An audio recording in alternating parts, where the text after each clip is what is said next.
back to Sacred Arc, a podcast about life, loss, and the soul in between. I'm Kimberly, an intuitive grief guide, death doula, licensed esthetician, and whether I wanted to be or not, a lifelong student of grief. If you're new here, I'm really glad you found your way in. And if you've been here since season 1, thank you. I didn't know who would listen when I first pressed record. I just knew grief needed language. I knew there were people walking around carrying something heavy with no words for it. And somehow this little space has reached across states, across countries, across generations. Season 2 feels different. Season 1 was about naming grief, and Season 2 is about tracing it. Because what we carry often didn't begin with us. And I think that realization can be both devastating and freeing at the same time. Before we begin, a little gentle content note. In this episode, we'll talk about childhood, emotional neglect, abuse, inherited patterns, and the way early experiences shape how we grieve. Nothing graphic, but some of it may feel tender. So if you need to pause, pause. If something feels close to the bone, you're not alone. When I say sacred arc, I don't mean something abstract or poetic for the sake of it. An arc is not a straight line. It bends, it curves, it stretches across distance. And most importantly, it connects 2 points that don't appear connected at first glance. Grief isn't linear. Healing isn't linear, and identity isn't linear. We're taught to think of growth as a staircase. You climb, you progress, you move forward. But grief doesn't move like that. It revisits, it resurfaces, it echoes. Sometimes you feel strong for months, and then something small knocks the wind out of you. Sometimes you think you've handled something, and then 5 years later it reappears in a different form. That's not failure. That's an arc. An arc allows for return without shame. And I didn't fully understand the shape of an arc until I lost my son, because nothing about that grief moved forward in a straight line. It looped, it returned, it resurfaced in places I didn't expect. And instead of meaning I was failing, it meant I was still loving. And that's one of the reasons I chose this name. Because what I've learned personally, professionally, and spiritually is that grief isn't about moving away from something, it's about moving with it. An arc carries weight forward without pretending it's gone.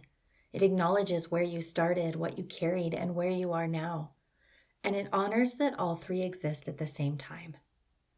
The word sacred matters too, not because grief is romantic, and not because suffering is holy, but because the way we love and the way we survive deserves reverence. What we carry is not random, it's meaningful, even when it's painful. So when I say the arc continues, I mean your story didn't start at your most recent loss. It didn't start at your divorce or the diagnosis or the funeral. It started long before that. And the way you responded to that moment was shaped by everything that came before it. The arc bends backward and it bends forward. And the more we understand its shape, the less we shame ourselves for not being straight. Sometimes we think we're broken because we aren't linear, but maybe we were never meant to be straight lines. Maybe we were always meant to be arcs, bending, returning, carrying, connecting. And if the arc bends backward as much as it bends forward, then we have to look at where it first began shaping us. Not just our most recent losses, not just the grief we can name out loud, but the grief we experienced before we had language, before we had emotional tools, before we understood what was even happening. Because for many of us, the way we grieve as adults was quietly formed in childhood. And that's exactly where we're going next. There's something we need to understand clearly. Children do grieve, but they don't grieve the way adults do. And because it doesn't look the same, it often gets missed. Children's grief is developmental. It changes as they grow, and their understanding of death depends on their age and cognitive stage. Research in child development tells us that under age 5, most children do not fully understand that death is permanent. They may see it as temporary or reversible. Around 5 to 7 years old, children begin to grasp that death is final, but they may still engage in magical thinking, believing that their thoughts or behaviors somehow caused the death. Around 7 to 10, children understand permanence, but they may not fully understand that death happens to everyone. Adolescents understand death more like adults do, but their emotional regulation systems are still developing. Which means that grief in children often shows up as irritability, regression such as bedwetting, clinginess, or separation anxiety, physical complaints like stomach aches or headaches, acting out, silence, or even brief bursts of intense sadness followed by playing normally. And that last one is important. Children often grieve in waves and then they go play. Adults sometimes interpret that as they're fine, they didn't understand, they've moved on. But what's actually happening is that children's nervous systems can only tolerate grief in doses. They dip into it, they come back out, and then they revisit it again later, sometimes years later. There's also something called re-grieving. Because children's brains are still developing, they may revisit a loss at every major developmental milestone. They may grieve again when they start school, when they hit puberty, when they graduate, when they fall in love, when they become parents. Because each stage gives them a new cognitive and emotional capacity to understand what was lost. The loss doesn't change, their understanding of it does. If a child becomes quiet after a loss, that doesn't mean they're okay. They become too mature, that doesn't mean they're okay. If they become difficult, angry, or withdrawn, that doesn't mean they're bad. It means their nervous system is having to process something it doesn't have language for yet. And here's the part we often miss. Children learn how to grieve by watching the adults around them. If grief is silenced, if it's rushed, if it's spiritualized too quickly, if it's minimized, children absorb that, not consciously, but somatically. They learn this is something we don't talk about, or this is something we survive quietly. This is something we carry alone. And that becomes part of the arc. I've seen this in children in my own family. The questions they ask aren't philosophical, they're literal. Where did they go? Can they see me? And sometimes the grief shows up in behavior long before it shows up in tears. That doesn't mean they aren't grieving. It means they're grieving in the only way their body knows how. So if you're a parent listening to this and you're thinking, I don't want to mess this up, I want to gently say something first. You will not do this perfectly, and you don't need to. What children need most is not perfect language. They need regulated presence. Here are a few things that actually help. Tell the truth, simply. Use clear language. Instead of they went to sleep, or we lost them, or they're in a better place, say they died. That means their body stopped working. Children need safety more than softness. The second one, expect the questions to repeat. Children will ask the same question over and over. Where are they? Are they coming back? Why did this happen? They're not forgetting your answer. They're trying to understand something their brain is still growing into. And repetition is regulation. The third one, allow feelings in doses. If your child cries for 5 minutes and then asks for a snack or wants to go outside, let them. It doesn't mean they didn't care. It means their nervous system needed a break. Children move in and out of grief naturally, and we don't have to pull them back into it. The fourth one, watch their behavior, not just their tears. Because grief in children often looks like acting out, clinginess, trouble sleeping, aggression, withdrawal, or sudden fears. Behavior is often the language of grief. So instead of, why are you acting like this? Try, I wonder if your body is feeling something big. The fifth one, keep your routine when possible. Structure creates safety, bedtime rituals, school routines, predictable rhythms. Grief shakes the world, but routine steadies it. Number 6, model your own grief without overwhelming them. Children do not need you to be unbreakable.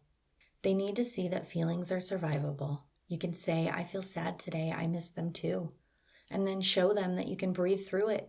That's regulation, that's teaching. Number 7, make space for remembering.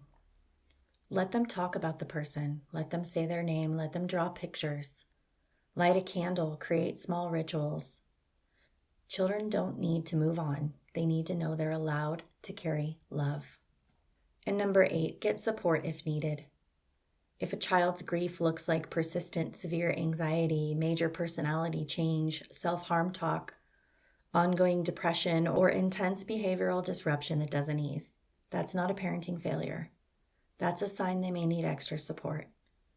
And asking for help models strength, not weakness. Children don't need you to erase their grief. They need you to sit near it. And sometimes that's the bravest thing a parent can do. There's something I want to say clearly as we move into this season. Adaptation is not identity. Just because you adapted to something doesn't mean that's who you are. If you grew up in chaos and became hyper-independent, that doesn't mean you're cold. If you grew up around unpredictability and became the peacemaker, that doesn't mean you're responsible for everyone's emotions. If you were the mature one at 8 years old, that doesn't mean you were born without needs. Children adapt, that's what they do. Their nervous systems are designed to adjust in order to survive their environment. A child who isn't comforted learns to self-soothe early. A child who feels tension learns to scan the room constantly. A child who experiences loss may become quiet, helpful, invisible, or loud and disruptive. Those are adaptations. They are intelligent. They are protective. They are survival strategies, but they are not identity. And this is where grief intersects with childhood in a way we rarely talk about. Because when we lose someone or when we lose safety as children, we often build an identity around how we coped. I'm the strong one. I don't need anyone. I handle things, or I'm fine. But sometimes fine was a strategy, not a personality. And then later in life, sometimes decades later, grief shows up again, a death, a divorce, a diagnosis, a loss of a role. And suddenly, the adaptations that carried us don't work the same way. The strong one gets tired. The caretaker feels invisible. The independent one feels lonely in ways they can't explain. And this is where identity starts to feel unstable. Because if I'm not the strong one, if I'm not the responsible one, if I'm not the one who holds everything together, who am I? That question can feel terrifying, but it's actually sacred. Because grief doesn't just take things, it reveals what we built to survive them. I learned this in a way I never wanted to, that strength can carry you through loss, but it cannot replace the parts of you that still need to be held. That's it. That's the truth. Adaptation is not identity. Survival is not personality. What you became in order to endure something is not the full story of who you are. And sometimes grief, especially adult grief, cracks open those old childhood adaptations. Not to shame them, but to gently ask, are you still carrying something you no longer need to? Season 2 is about that. About the ways we learn to grieve or not grieve as children. About the identities we built to stay safe. About the parts of us that were strong before we were ready to be. And about what it means to slowly, carefully reclaim the self underneath survival, because you are not behind. You are not broken. You are someone who adapted beautifully. And now, maybe, you get to become without the armor. There's something we're going to talk about this season that can feel very uncomfortable. Grief without villains. But before I say more about that, I want to be clear about something, because for some of us, there were villains. There was abuse, there was neglect, there was harm that should have never happened, verbal, emotional, physical, sexual. And nothing about exploring grief erases accountability for that. Naming grief does not excuse harm. Both can exist. At the same time, there are also experiences where no one was purely evil, where people were limited, unhealed, overwhelmed, or emotionally unavailable in ways that shaped us deeply. Sometimes we grieve what happened. Sometimes we grieve what didn't happen. Sometimes we grieve the parent we needed but didn't get. Sometimes we grieve safety. Sometimes we grieve innocence. Sometimes we grieve not being protected, and sometimes it's both. Harm and love, attachment and fear, care and damage. That's the kind of complexity we're going to hold this season, not to blur responsibility, but to understand impact. Because even when there were villains, there are still parts of you that adapted, and those parts deserve compassion. When we begin looking at childhood grief, something else starts to surface. A quiet realization. So much of who I became was adaptation. And adaptation is not identity. Many of us became the responsible one, the peacemaker, the invisible one, the achiever, the emotionally mature child, or the easy kid. Not because that was our personality, but because that's what the system needed. And when we begin to examine that, it can feel like becoming without a map. Because if who I've been was shaped by survival, then who am I without it? That question doesn't come with directions. It can feel disorienting, tender, sometimes even destabilizing. You might start to notice resentment resurfacing, exhaustion you can't explain, grief you didn't know you were carrying, or anger at things you thought were normal. And here's what's important. That doesn't mean you're ungrateful. It means you're becoming conscious. Becoming without a map is slow. It doesn't announce itself. It often starts as discomfort, but it's not regression, it's integration. As we move into this season, I want to name something clearly. Looking at childhood grief can stir things, and you might feel sadness, confusion, protectiveness toward your younger self, loyalty toward your parents, and guilt for even questioning things. All of those things can coexist. Childhood grief is layered because children love deeply, even when something wasn't ideal, even when something hurt. So when we revisit it, we're not just revisiting memory, we're revisiting attachment, and attachment is powerful. You might start to notice your body feels tight, your chest feels heavy. Maybe you even want to turn the episode off, or you feel relief you didn't expect. That's the emotional layer. Doesn't mean something is wrong, it means something is being touched. And we will go slowly. You don't have to figure it out all at once. This season isn't about blaming, it's about understanding. It's about compassion for who you were and for who you're becoming. I want to say something gently here. You are not required to rewrite your entire childhood overnight. You are not required to pick sides or diagnose anyone or decide what it all meant.